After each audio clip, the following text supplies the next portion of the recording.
Good morning!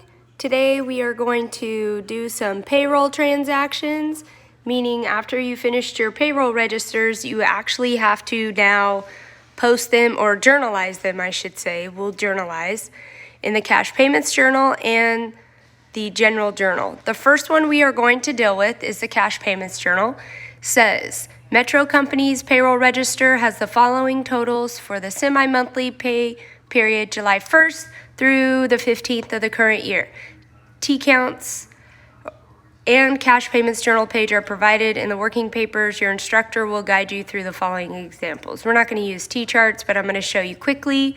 Total earnings, federal income tax withheld, Social Security tax, and Medicare tax. Okay, so what is happening is you're actually paying this with check number 455. So total earnings, you're like, what in the world? We do not have an account called total earnings.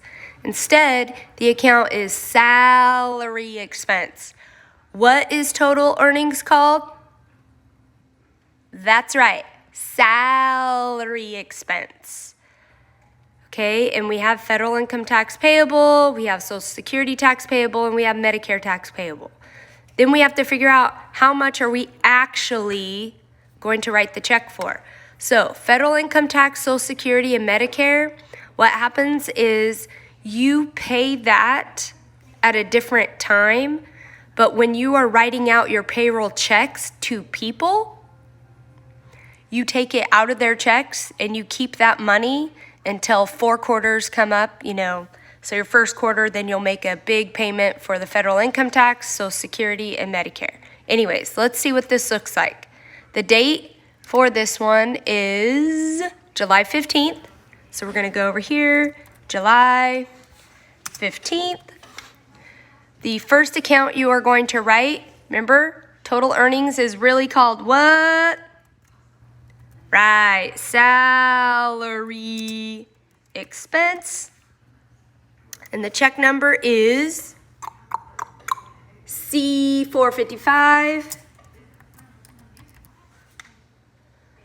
This will be a general debit of 12,600.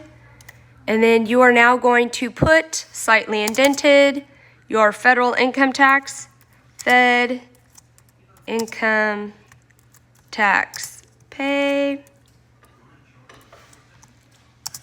slightly indent, put Social Security tax pay. Did I abbreviate? Yes, I did. And then you're going to put Medicare tax pay. Oops. Those will all be credits because you are not paying them yet, but you are taking them out of your employees' checks.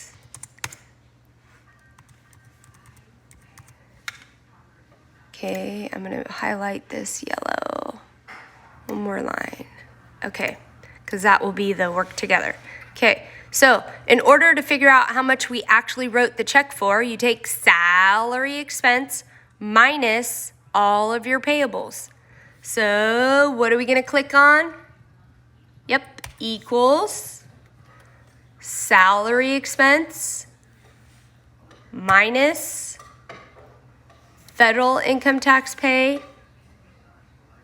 minus Social Security tax pay minus Medicare tax pay. This minus all of this is our cash credit. Now you can do the on your own.